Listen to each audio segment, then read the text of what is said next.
বিসমিল্লাহির রহমানির রহিম। আসসালামু আলাইকুম সবাইকে। আজকে বিসিএস রিটেন বাংলাদেশ অ্যাফেয়ার্স এটা নিয়ে একটু কথা বলতে চাই।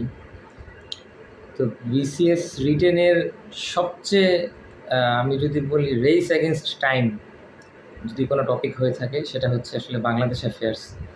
বাংলাদেশ অ্যাফেয়ার্স পরীক্ষা দিতে গিয়ে আপনি বুঝবেন যে সময়ের মূল্য কী। অনেক এখানে সময়ের মধ্যে শেষ করা এটা হচ্ছে বাংলাদেশ অ্যাফেয়ার্সের সবচেয়ে কঠিন টাস্ক, ঠিক আছে? আর এইটা নিয়েই সবচেয়ে বেশি হাইপ থাকে। দেখা যায় যে ডাটা কোটেশন কত পৃষ্ঠা লিখবো, এই সেই এগুলো নিয়ে নানান কথা। তো ওভারঅল এটা নিয়ে একটু আজকে কিছু কথা বলতে চাই। এখানে কিছু জিনিস আপনারা মনে রাখবেন। প্রথম কথা হচ্ছে যেটা বললাম, এখানে এটা হচ্ছে রেস এগেনস্ট টাইম।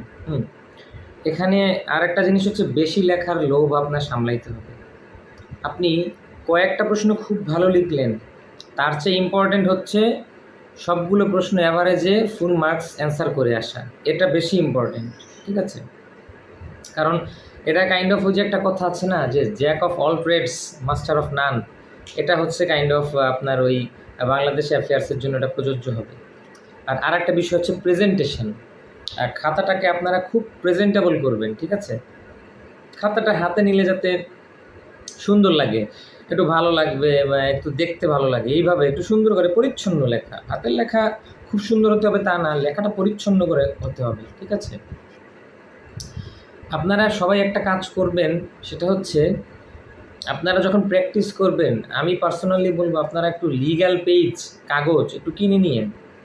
এটা অবশ্যই ঢাকায় আপনারা পাবেন। আমি প্রিপারেশনের সময় ঢাকার বাইরে ছিলাম, সেখানে আমি এটা পেয়েছি।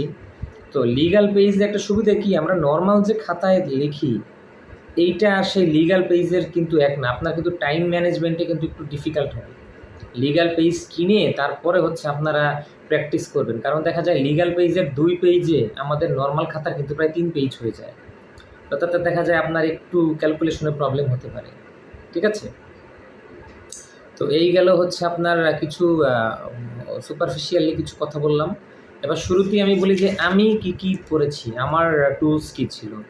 প্রথমে আমি আসলে মেইনলি আমার বাংলাদেশ অ্যাফেয়ার্সের বই ছিল হচ্ছে ইউনিকের যে বাংলাদেশ অ্যাফেয়ার্স বইটা একটু বড়, তারপরেও আমি ওটাই পড়েছিলাম। সংবিধানের জন্য পড়েছিলাম আরিফ খানের সংবিধান।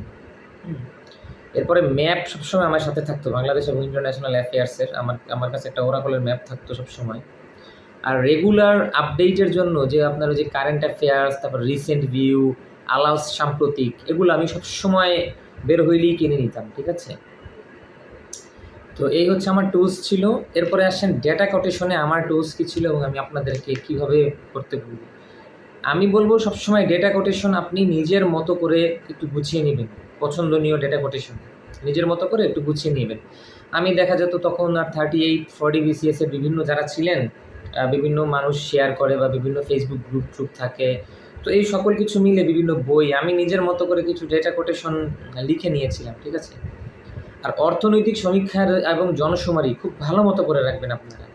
অনেক জায়গাটা কাজে লাগানো যায় অর্থনৈতিক সমীক্ষা আর জনশুমারি, ঠিক আছে? অনেক জায়গায় কাজে লাগানো যায়। তারপরে হচ্ছে আপনার এই যে অর্থনৈতিক সমীক্ষার যে আপনার যে থাকে না গত 4-5 বছরের তুলনা, তারপর কিছু প্রশ্ন থাকে যে স্বাধীনতার 50 বছর, সেক্ষেত্রে 71 সালের সাথে বর্তমান তুলনা। এই জিনিসগুলো আপনারা হচ্ছে ওই যে পারলে বার ডায়াগ্রাম দিয়ে করবেন। 2টা বার দিলেন, 3-4 বছর যদি করেন 3-4টা বার দিলেন বা এভাবে আর কি। বার ডায়াগ্রাম দিয়ে করলে পাই চার্ট, বার ডায়াগ্রাম, এগুলো আমার কাছে মনে হয় একটু খাতার সৌন্দর্য বাড়ে, ঠিক আছে? আচ্ছা, এবার আসেন আমরা প্রশ্নের ভিতরে ঢুকি। বাংলাদেশ অ্যাফেয়ার্সের 10টা প্রশ্ন থাকে, শেষের প্রশ্নটা টিকা থাকে, আর বাকি প্রশ্নগুলোতে 1-2টা পার্টও থাকতে পারে। যে 10 প্রত্যেকটাতে 20 করে, 20-10-এ 200, ঠিক আছে? যে প্রশ্নগুলো 10 এবং তার চেয়ে বেশি, 10, 15, 20 নাম্বারের যে প্রশ্নগুলো, এই প্রশ্নগুলোতে আপনারা অবশ্যই ভূমিকা এবং উপসংহার লিখবেন। 1-2 লাইন হলেও লিখবেন। এটা আস্তে আস্তে প্র্যাকটিস করবেন। প্র্যাকটিস করলে এটা দেখবেন আপনারা পারবেন, ঠিক আছে? 5 নাম্বারের পৃষ্ঠার জন্য দরকার নেই। এবার আসেন কত পৃষ্ঠা লিখবেন। আমি সাধারণত যেটা করতাম 5 নাম্বারের জন্য 1 পেজ এরকমভাবে লিখতাম। 1 পেজ বা 1 পেজের পরে 2-1 লাইন এরকম, হ্যাঁ? 5 নাম্বারের জন্য, 10 নাম্বারের জন্য 2.5 পেজের মতো লিখতাম, 15-র জন্য 3 থেকে 3.5 পেজ, আর অ্যাবসলিউট যদি 20 নাম্বারের কোনো কোশ্চেন থাকে সেটার জন্য আপনি 4 পেজ লিখবেন। এভাবে আমি করতাম, ঠিক আছে? এরপরে আসেন প্রশ্নের শুরুতে যদি প্রাসঙ্গিক হয়,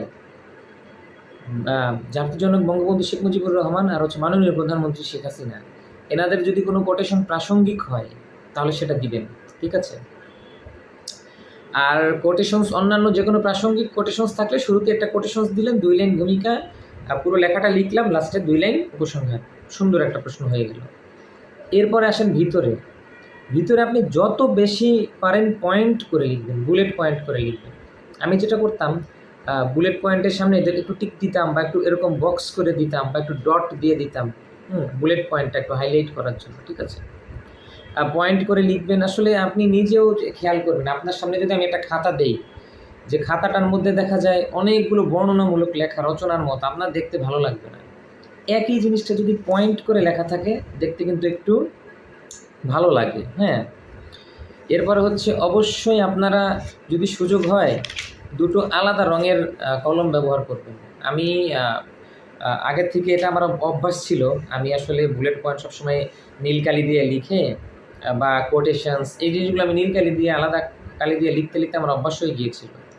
যদি আপনি করতে না পারেন, যদি আপনার হ্যান্ডরাইটিং একটু স্লো হয়, তাহলে আপনি নিচে ধরেন কালো দিয়ে লিখলেন, নিচে কালো দিয়ে একটু দাগ দিয়ে নিলেন, মানে জিনিসটা স্যারের চোখে পড়লো, ঠিক আছে? এরপর হচ্ছে সংবিধান যে কোনো জায়গায় কোটেশনের চেয়েও বেশি গুরুত্ব বহন করে। যদি প্রাসঙ্গিক হয়, সংবিধানের উদ্ধৃতিগুলো আপনি, সংবিধানের ধারাগুলো আপনি নীলকালি দিয়ে কোটেশনসের মতো ইউজ করবেন। এটা আমি অনেক করেছি, বাংলাদেশ অ্যাফেয়ার্সে অনেক করেছি এই কাজটা। সংবিধানকে আমি কোটেশন হিসেবে ইউজ করতাম, ঠিক আছে? এবার আসেন ম্যাপ।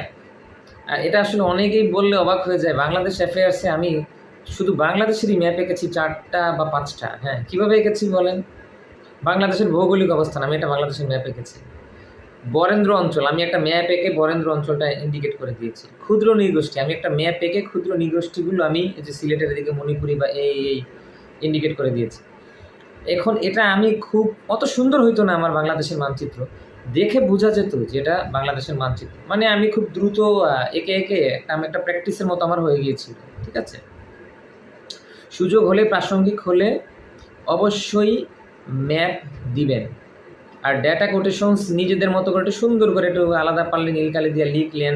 আর ডেটাগুলো যদি ছক করেও দিতে পারেন, বা যদি পারেন একটু বার ডায়াগ্রাম বা পাই চার্ট ওভাবে যদি আপনার প্র্যাকটিস থাকে, তাহলে একটু আপনারা সেভাবে দিন, ঠিক আছে? এই হচ্ছে ওভারঅল বাংলাদেশ অ্যাফেয়ার্স নিয়ে কথাবার্তা।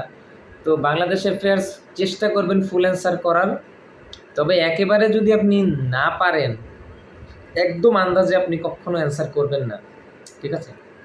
যে একেবারেই জানি না, যে ফুল অ্যান্সার করতে সবাই বলে কিছু একটা লিখে দিয়ে আসলাম, উত্তর মেরু দক্ষিণ মেরু লিখে দিয়ে আসলাম, এভাবে আসলে লিখবেন না, ঠিক আছে? মোটামুটি ধারণা আছে সেটা একটু লিখে দিয়ে আসবেন, হ্যাঁ। আর বাংলাদেশ অ্যাফেয়ার্স যেটা বলেছি, রেস এগেনস্ট টাইম। আর এখানে কিন্তু আমি যেটা পার্সোনালি করতাম, আমি চুইংগাম নিয়ে যেতাম। মানে দেখা যায় এতক্ষণ লিখতে লিখতে মানে ডিজিনেস, আমাদের ব্রেইন তো আসলে গ্লুকোজের অভাবে বেশিক্ষণ ফোকাস থাকতে পারে না। আমি ফুল টাইম চুইংগাম চাবাতাম বা চকলেট খেতাম। আমার মনে হয় প্রায় 6-7টা চকলেট খেয়ে ফেলেছি আমি বাংলাদেশ অ্যাফেয়ার্স এক পরীক্ষার দিন। এটা শুনে হাস্যকর লাগে। তো এভাবে আপনারা প্রিপারেশন নিতে থাকেন। তো সবার জন্য শুভকামনা রইল। সামনে 46তম BCS লিখিত পরীক্ষার্থীরা আছেন, আপনারা সবাই ভালো মতো পরীক্ষা দেন, সবাই ভালো থাকবেন। আসসালামু আলাইকুম সবাইকে।